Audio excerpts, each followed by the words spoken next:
Salut, je vous souhaite la bienvenue sur la chaîne Parlons de gestion. Dans cette vidéo, nous allons aller à la découverte du logiciel CH50. Nous allons parcourir l'ensemble des fonctionnalités de ce logiciel et notamment nous allons euh, parcourir les éléments de paramétrage ou de configuration de la comptabilité, de la gestion commerciale, mais également de la gestion des immobilisations. Nous allons également parcourir les éléments de structure d'une entreprise. Nous allons voir comment est-ce que euh, le logiciel permet à une entreprise, n'est-ce pas, euh, d'élaborer sa structure, que ce soit commerciale, comptable, et voilà. Par la suite, nous verrons comment les éléments de traitement des données, que ce soit comptable ou commercial. Donc, nous allons aller encore un peu plus loin et voir les éléments d'édition des états. Donc, voir également les éléments d'analyse. Et voilà, je pense que c'est l'ensemble, en général, dans sa globalité, l'ensemble des fonctionnalités que renferme euh, notre logiciel. Alors, nous allons de ce pas aller voir les fonctionnalités qui nous sont offertes. On va parcourir, aller de bout en bout, tant pour moi. Et voilà, donc, nous allons d'abord aller voir les éléments de configuration.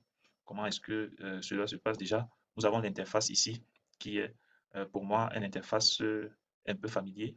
J'ai très souvent l'habitude de travailler sur le logiciel Sage de la ligne 100, donc Sage 100. Donc, nous allons, n'est-ce pas, aller dans le menu dossier, voir ce qu'il y a. Dans le dossier ici, nous avons nouveau, ouvrir, fermer. Et voilà, je suppose ici, c'est pour créer un nouveau dossier, pour ouvrir un dossier existant, pour fermer l'application. Euh, Modèle CH Production Expert, ça c'est une fonctionnalité à découvrir. Paramètres, pour le paramétrage des sociétés, donc comptabilité, TVA, immobilisation. Je crois que là, ce sont justement les fonctionnalités de paramétrage d'un dossier. Voilà, donc en cliquant sur société par exemple, on va voir ce à quoi ça renvoie. Voilà, c'est pour les éléments de paramétrage d'identité du dossier de l'entreprise. Donc, on a ici les éléments de complément. Ici, pour entrer les données de l'expert comptable, si vous, n'est-ce pas, vous avez un expert comptable dans votre entreprise à qui il faut transférer les éléments de comptabilité ou il faut transférer certains éléments à sa demande, il faudra remplir ces données-là et puis au moment où il demande les données, voilà, tous ces éléments pourront être utilisés pour pouvoir transférer ces données-là. Donc, ici, c'est les coordonnées. Et puis, il y a la possibilité d'ajouter le logo de l'entreprise et ajouter des commentaires. Ici, ça s'est affiché.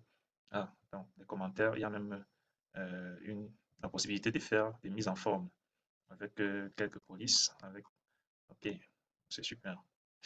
Donc, on va revenir ici. Donc, voilà pour les éléments de paramétrage de la société. Nous allons fermer ce dossier et aller voir ce qu'il en est du paramétrage de la comptabilité. Et on patiente un peu. D'accord. Pour le paramétrage de la comptabilité, ici, on a le paramètre de date pour le paramétrage des exercices comptables. De ce qu'on peut voir ici, on a un premier exercice qui est de 12 mois. Voilà. Normalement, il y a la possibilité également d'aller jusqu'à l'exercice N+1. Donc, c'est superbe. Donc, ici, le régime fiscal, faudra renseigner, du moins cocher pour voir si votre entreprise est dans le régime du simplifié, le régime du réel. Voilà. Mais ici, par contre, je vois, petite précision que je peux, du moins petite remarque que je peux faire, c'est que les régimes d'imposition ici prennent beaucoup plus en compte l'aspect fiscal des pays européens, je crois bien, parce que en Afrique et particulièrement au Cameroun, où euh, il existe plusieurs régimes d'imposition. Ici, par exemple, je ne vois pas le régime de l'impôt libératoire. Bon, je ne sais pas si c'est ceci, mais certes, nous avons le régime du réel, le régime du simplifié, mais il y a également le régime de l'impôt libératoire. Bon, ici, nous avons l'impôt sur les sociétés, l'impôt sur le revenu. Oui, ça aussi, ça existe. Bon, maintenant, comment est-ce que cela tourne? Je crois qu'en parcourant le logiciel, nous verrons exactement ce qu'il en est. Donc, nous verrons exactement quel peut être l'impact de cet aspect sur les données de l'entreprise. En allant ici sur tiers, quelle configuration se fait? Affectation du compte client en création de fiche. Ici, je crois que c'est pour euh, affecter un compte client. Donc, que cela soit se fasse automatiquement, soit l'on peut affecter, soit l'on peut affecter le compte client, soit l'on peut ne pas affecter un compte. Par défaut ici, cela vient automatiquement. Donc c'est pour dire quoi? En dépliant ici, je suppose que c'est la liste des clients. Donc c'est pour dire OK, le compte du client plus le code du client. Donc c'est pour dire qu'à la création, je crois, du client, on pourra entrer le compte. Le compte devra, la racine, ici c'est la racine du compte, et puis mettre le code du client ou choisir si on doit mettre directement le nom du client. Je crois que ça renvoie à, hum, je crois, une fonctionnalité, soit numéro de compte et abrégé, et tout sur la ligne 100. Euh, c'est pareil ici pour les fournisseurs, pratiquement les mêmes configurations. Enregistrement des écritures comptables. Je pense que ici, cet aspect, c'est pour prendre en compte l'aspect commercial, compte client, compte vente, pour la passation des écritures, des écritures sur fichier comptable. Donc, renseigner les comptes clients, compte de vente, compte fournisseur et achat. Donc, ici, ces comptes-ci, euh, je crois que ce sont les comptes du plan comptable européen ou français, je crois bien. Au risque de me tromper. Racine, défaut. Bon, ici, qu'est-ce que ça, à quoi ça renvoie? C'est défaut. Le paramétrage des journaux, par défaut, OK. Ici, nous avons des journaux déjà préconfigurés avec la possibilité, n'est-ce pas, de créer des nouveaux journaux. Voilà. Donc, ici, on a journal, achat, vente, banque et TCRA, réglage comptable. Cet utilitaire vous permet de définir les racines, les classes et les comptes, de déterminer la longueur minimum et maximum des comptes, des journaux et des codes analytiques. Donc, il y a la possibilité de modifier ce réglage. Donc, on peut aller définir la longueur des comptes en cliquant juste ici. Donc, pour modifier les réglages comptables, il faut quitter la fenêtre paramètres comptabilité. Voulez-vous enregistrer avant de quitter? Bon, on va annuler. On n'a pas besoin d'aller modifier parce que, en fait, cette vidéo, c'est simplement pour découvrir, pour découvrir ce qu'on a dans le logiciel. Je ferai très prochainement une vidéo où je vais faire un test grandeur nature avec un exemple palpable d'une entreprise voilà, commerciale. Et voilà, c'est à ce moment-là, je vais entrer les données, aller faire des configurations propres à une entreprise. Voilà. Mais là, maintenant, là, c'est simplement pour euh, visiter les fonctionnalités. Et voilà, on va découvrir ensemble. On découvre vraiment. Ici, compte par défaut, résultat, c'est toujours pour la configuration. Euh, associer les comptes, résultat de l'exercice, résultat, report à nouveau. Je pense que ici, ça renvoie peut-être à la nature des comptes dans la ligne 100. Bon. On va ici sur l'onglet compte, on a les comptes divers, ça continue. Les configurations.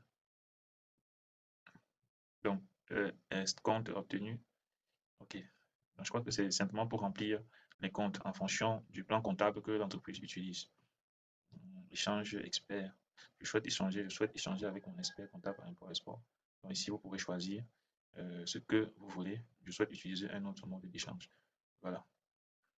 OK, donc ça veut dire qu'on a la possibilité de choisir le mode d'échange avec notre expert comptable. Génération des écritures. Ici, librairie des écritures. Ici, c'est pour la génération des écritures. Donc, je suppose que c'est l'aspect qui permet de paramétrer comment est-ce que les librairies d'écriture devront être affichées pour la comptabilisation automatique. Voilà, donc il faudra préciser à chaque fois les éléments que l'on voudrait. OK, donc les éléments qu'il faudra insérer. OK, cool. Donc, je crois que tous les intitulés de colonnes sont renseignés ici. Il faudra juste choisir ce que l'on voudrait faire apparaître. OK, les rubriques, autant pour moi. Donc, pièce client, pièce fournisseur. OK. Le libellé d'une écriture est, bon, vous pouvez ajouter un espace au texte. OK. Comptabilisation des pièces et règlements. Enregistrement immédiat des écritures dans le brouillard. OK, on a des éléments. Si vous cochez cette option, vos écritures seront générées dans le brouillard immédiatement à la validation des pièces ou à l'enregistrement des règlements. Bon, donc voilà pour ce que l'on a dans l'onglet de paramètres comptabilité. On va fermer ça et on va encore aller dans les paramètres de TVA, voir ce qu'il y a là-dedans. OK, ici, on a le taux de TVA qui est configurable, je crois. Ici, je crois qu'il doit avoir, on va voir si on peut changer ça. Parce que C'est pas dans tous les pays que la TVA, que le taux de TVA est 20%. Et donc, on va voir certainement, il va y avoir un endroit où on change ça. Le régime d'imposition, bon, naturellement, TVA du régime du réel. Ok, TVA suivante, TVA sur achat. Donc, TVA suivante, débit, encaissement, TVA sur achat, débit. Bon, ici, là, il faut déjà changer ça. La TVA sur vente, c'est voilà, les encaissements. Et TVA sur achat sont les débits. Ok, numéro fiscal, bon, ça, c'est pour vraiment des éléments propres à la fiscalité, peut-être française, européenne. Compte par défaut, ça, c'est les différents comptes rattachés pour les déclarations ou bien pour le calcul de la TVA, compte de la TVA. Donc, on peut modifier si on veut. Là, on a la liste des comptes, il y a la possibilité de créer. Super. OK. Donc, état TVA. Ici, qu'est-ce qu'on a? La liste ci-dessous contient l'ensemble des rubriques du formulaire de la déclaration de TVA. Pour chaque rubrique, vous devez indiquer tous les comptes ou racines de comptes suivis d'un astérisque. Exemple, OK, 707, ventilation opération, des opérations imposables. Donc, je pense que cet aspect, c'est pour les déclarations. Donc, euh, je pense que c'est un aspect qui, pour en Afrique, là, ça ne va pas trop servir, je pense, pour les entreprises africaines. Mais si on entre un peu plus en profondeur, peut-être qu'on pourra trouver des voies et moyens pour paramétrer ça, du moins pour personnaliser cet aspect. Voilà. Donc, on va téléprocédure. Donc, je suppose que ça, c'est pour les télédéclarations. Voilà. Donc, j'espère qu'on pourra aller en détail.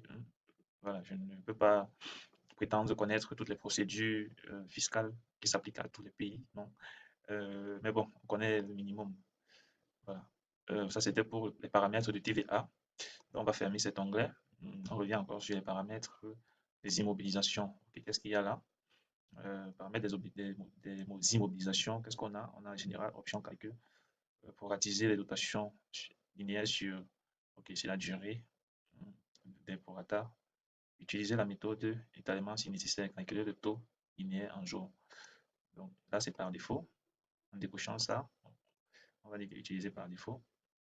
Donc comptabilité, valeur comptable des éléments d'actifs cédés. Produits, donc, je pense que ça c'est pour les niveaux de compte pour la comptabilisation des immobilisations, que ce soit des éléments d'actifs cédés, que ce soit les produits de cession d'éléments actifs. Okay. Donc, on va fermer ça. Et je pense que c'est tout pour les paramètres, les éléments de paramètres et de configuration. Je pense que c'est tout. Qu'est-ce qu'on peut avoir ici? Options, utilitaire, date de travail, information, liste de pays. Ah, ok, bon, ça. Donc, on peut dire que à partir d'ici, de ces paramètres, voilà, si une entreprise configure tous ces paramètres, hein, elle peut déjà aller, à une autre étape, à savoir euh, renseigner les éléments de structure de son entreprise, c'est-à-dire sur le plan comptable, c'est-à-dire sur le plan comptable, aller voir plan de compte, les codes de journaux, euh, les taux de taxes et TVA et tout. Donc, ça, ce sont les éléments de structure, hein, les éléments de structure de la comptabilité, que ce soit. Bon. De l'autre côté, c'est pour la gestion commerciale, les éléments de structure. On a les familles d'articles, euh, les dépôts, les collaborateurs et tout. Ici, par contre, je n'ai pas vu pour la création des. Ok. Donc, je pense que ça rentre dans les éléments. Non, mais je n'ai pas vu pour la gestion des utilisateurs.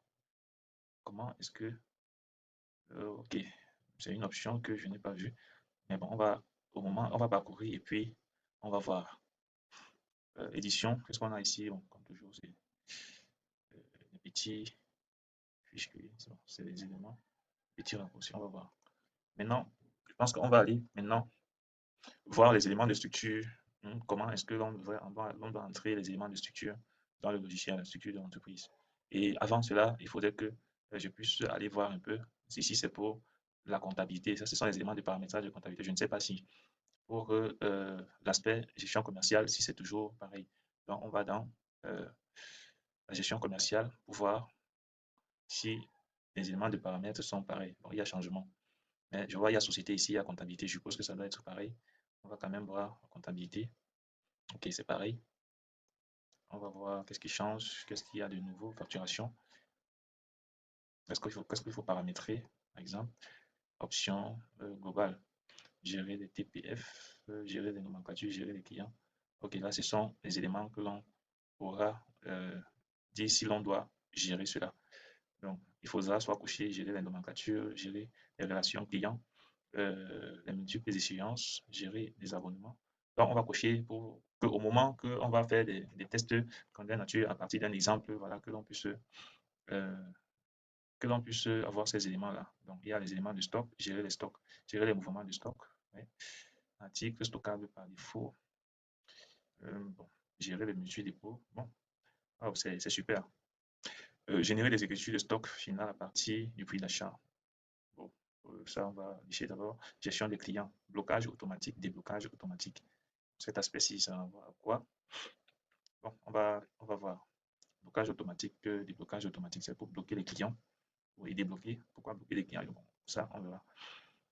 Pièces, valeur par défaut des différentes pièces, TVA sur port, article en saisie libre. Qu'est-ce que ici, ça renvoie à quoi? À liste des articles. Ok. Je crois que c'est pour configurer les articles visibles dans la liste, visibles dans les états. Ok. Client par défaut, fournisseur par défaut. Donc, je suppose que ça devrait être pour sélectionner les clients par défaut. Là, ça nous trouve la liste des clients. S'il y avait déjà les clients, on pouvait sélectionner un client. Pareil pour les fournisseurs. TVA sur port, définir le taux de TVA. Donc, alerte, pièce de commande, quantité, insuffisant en stock, disponible, réel, théorique, okay. Quantité en stock. Donc, gestion des articles, articles. Okay.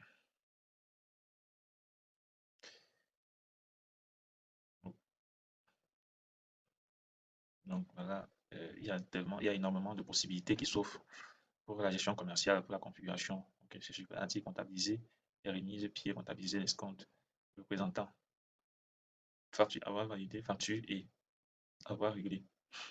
État, dans les états, qu'est-ce qu'on a? Nombre d'exemplaires. Donc ça, c'est pour le paramétrage de la facturation. Donc tous ces éléments que nous avons vus, c'est pour configurer la facturation. Donc on va encore revenir sur paramètres, numérotation, ça peut renvoyer à quoi? Code de base. Ok, c'est pour la numérotation client, fournisseur, prospect, représentant et tout. Je crois que c'est pour les, voilà, c'est pour les codes ou les références, je suppose, ou bien oui, c'est pour les codes, les références et autres. Donc là, pièce client, commande. Donc, pourquoi est-ce que cela devrait être préempli? Mais bon, on va découvrir. On va découvrir. Nous sommes en train de découvrir. Voilà. Nous sommes en train de découvrir. Il y a quoi d'autre? Banque principale. Là, c'est pour les éléments bancaires. Ok, tous les éléments. Le code de banque, code, nom, et puis les informations de la banque. Nouvelle banque, banque principale. Donc, ok, donc, on va fermer ça. Dossier, on revient paramètres, calcul sur quantité. On va quoi? Créer. Nouveau calcul sur quantité, valeur à utiliser. Ok, ça peut renvoyer aux informations libres dans la ligne 100. Je crois bien insérer une rupie ou insérer une fonction au besoin. Vous pouvez saisir des textes, mais ils doivent être entre guillemets. Ok, donc ça c'est pour créer des opérations, opérations numériques, texte, insérer une fonction. On a une liste de fonctions. Format. Ok, date permet de construire une date indépendamment. Bon, je suppose que ça c'est vraiment pour gérer les informations libres. Ok, on va fermer ça. Pour le paramétrage de la gestion commerciale, il y a quoi d'autre à voir? Je crois que nous avons parcouru tout. Quel autre onglet ici? Exercice clôturé, aperçu. Ok.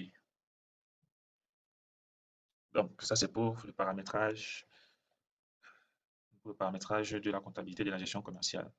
Je pense que nous allons arrêter la vidéo d'abord comme ça, là, et puis nous allons maintenant aller à la découverte des éléments, du moins la découverte de la création des éléments de structure. Comment est-ce que le logiciel déploie la création des éléments de structure de l'entreprise, des structures de la comptabilité, de la gestion commerciale ou encore de la gestion des immobilisations, parce que apparemment le logiciel donne la possibilité de gérer la comptabilité, de gérer la gestion commerciale, mais également de gérer euh, les immobilisations.